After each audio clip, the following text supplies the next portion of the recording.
Hello everyone, and welcome to my channel. In today's quick tutorial, I'll show you how to unpin a WhatsApp chat. It's a super simple process, so let's get started. Unpinning a chat on WhatsApp means removing it from the top of your chat list where it was pinned for quick access. If you pin a chat and want to unpin it, just follow these easy steps.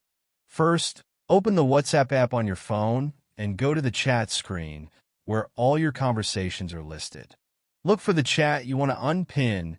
It'll be at the top of your list with a pin icon next to it. On Android, press and hold the chat you want to unpin until a menu appears at the top of the screen. On iPhone, just swipe right on the chat you want to unpin.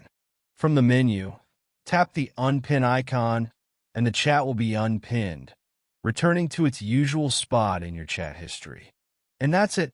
Now you know how to unpin a chat on WhatsApp. If this video helped you out, don't forget to give it a thumbs up and subscribe to the channel for more helpful tips and tutorials. Thanks for watching.